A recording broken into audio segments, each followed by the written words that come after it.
नमस्कार, मैं हूं शिखा शुक्ला और आप देख रहे हैं रियल न्यूज। आइए रुक करते हैं आज की ताजा तरीन बड़ी खबरों की ओर। भारतीय युवा चेतना मंच के बैनर तले एक बैठक शाहजहांपुर में आयोजित की गई एवं संगठन विस्तार सहित आगामी कार्यक्रमों पर चर्चा की गई। सर्वसम्मति से निर्णय लिया गया कि समाज के कमजोर युवा बच्चे मातृशक्ति की उन्नति के लिए विभिन्न कार्यक्रमों व जन जागरूकता अभियान के माध्यम से सहयोग किया जाएगा। भारतीय युवा चेतना मंच के अध्यक्ष नरेंद्र त्यागी ने उपस्थित जनों को अवगत कराया कि भारतीय युवा चेतना मंच राष्ट्रीय विचारधारा, पर्यावरण जागरूकता, स्वदेशी अभियान एवं संस्कारवान युवा पीढ़ी के साथ निर्बलों और समाज के वंचित श्रेणी के लोगों के लिए पूरे मनोयोग से सहयोग और सेवा का कार्य के लिए गठित किया गया है। यह एक गैर राजनीतिक सामाजिक संगठन है। यहाँ कार्य करने वाले सभी सदस्य अवैतनिक हैं और एवं निस्वार्थ भाव से कार्य करने के इच्छुक भाइयों बहनों का संगठन में स्वागत है। बैठक में पूर्व पार्षद गोपाल दीक्षित, समाज सेवी राजेश मिश्रा, सदानंद अग्निहोत्री, डॉक्टर गोपाल कृष्ण वर्मा, अधिवक्ता नीरज पाठक ने अपने विचार रखे एवं संगठन हित में अपने सुझाव दिए, जिसको सर्वसम्मति स्वीकार किया गया। कार्यक्रम का संचालन करते हुए युवा समाज सेवी प्रदीप कुमार मिश्रा ने सभी उपस्थित समाज सेवियों का आभार व्यक्त किया है। कार्यक्रम में मुख्य रूप से राजीव वर्मा, जितेंद्र कुमार, रवि वाजपेयी, अनु पंडित, योगेंद्र त्यागी, मुकेश सिंह सहित कई युवा समाज सेवी उपस्थित रहे। रमेश सिंह कुशवाहा की रिपोर्ट। साथियों, आज भारतीय युवा चेतना मंच की जो एक हम लोगों ने यहाँ बैठक की और इसमें तमाम हमारे बुद्धिजीवी जो संस्था से जुड़ रहे हैं, आप लोगों के विचार प्राप्त हुए।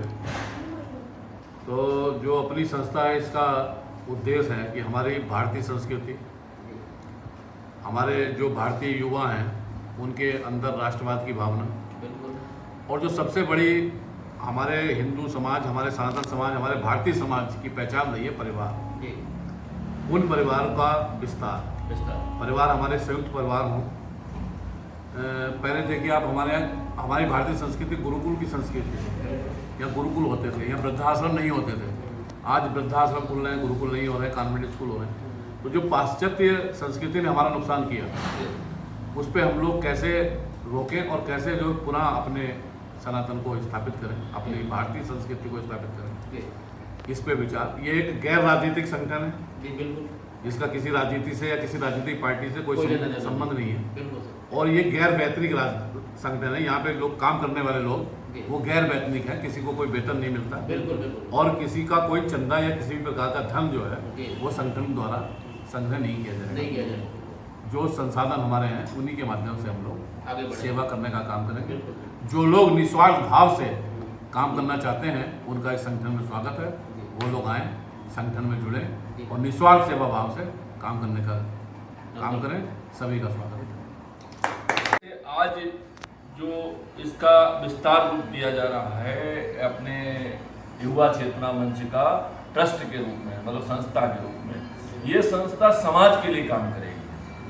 समाज के उस व्यक्ति तक हम लोग पहुंचना है जिसको मूल रूप सुविधाएं चिकित्सा, शिक्षा की, सामाजिकता की नहीं मिल पाती हैं। हम उस गरीब से गरीब व्यक्ति को मदद के लिए सारी जो सुविधाएं होती हैं वो हम सब लोग मिलकर एक संकल्प लिया है, मुहैया कराएंगे। चाहे वो चिकित्सा के क्षेत्र में हो, शिक्षा के क्षेत्र में हो, या कोई परेशान है आर्थिक, उसकी मदद के लिए, जैसे कोई ऐसा गरीब व्यक्ति है उसके पास भोजन की व्यवस्था नहीं है तो हम लोग उसके लिए भोजन उपलब्ध कराएंगे, मतलब जो रसद सामग्री है।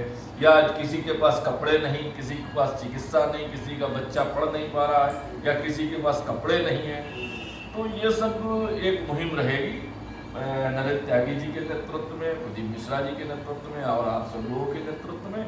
और उसमें हम आपके एक भाई के रूप में आप सब लोगों के साथ कंधे से कंधा मिला के हम चलेंगे निस्वार्थ भाव से। पहला ये संकल्प होगा कि हम लोग हृदय से जो भी करेंगे वो समाज हित में करेंगे, जिसमें कोई न राजनीति का मतलब होगा, न कोई राजनेता आएगा, बस हम लोग जो करेंगे वो सामाजिक करेंगे। और क्योंकि संकल्प बड़ा है, संकल्प बहुत बड़ा है, उसमें बड़े संघर्ष करने पड़ेंगे। जैसे नरेंद्र भाई जी ने बताया कि जो जीवन में संघर्ष किया, और संघर्ष हम लोगों को जैसे पिता से सीखने को मिला, माता से सीखने को मिला, किन कठिनाइयों से हम लोग संघर्ष करते हुए समाज के ऐसे भी लोग मिलेंगे जो हम लोगों को निगेटिव करेंगे, गुमराह करेंगे। जैसे नदन जी ने जो बताया कि जीवन में अच्छे लोग भी मिले और बुरे लोग भी मिले, मजाक बनाने वाले भी मिले और मदद करने वाले भी लोग मिले। तो जो लोग आगे बढ़ते हैं, समाज हित में काम करते हैं, उन्हीं का नाम होता है, उन्हीं की प्रतिमाएं लगती हैं, उन्हीं को याद किया जाता है। यूं तो जीवन में लोग जन्म लेते हैं और जीवन यापन करते हैं और संसार छोड़ के चले जाते हैं, उन्हें कोई नहीं जानता है। आज भाई गांधी जी को लोग जानते हैं, नेता सुभाष चंद्र बोस जी को जानते हैं, चंद्रशेखर आजाद जी को जानते हैं, भगत सिंह जी को जानते हैं। तो ऐसे महापुरुषों से हम लोग प्रेरणा लेके समाज के लिए कुछ एक अच्छा काम करें, जिससे अपनी भारतीय युवा चेतना मंच का नाम हो और आप लोगों का समाज में नाम हो कि हाँ, वो एक संस्था ऐसी है जो गरीबों के लिए, असहायों के लिए, माताओं के लिए, बहनों के लिए, बेटियों के लिए काम करते हैं। बस इन्हीं शब्दों के साथ हम अपनी वाणी को विराम देंगे। जय हिंद, जय भारत।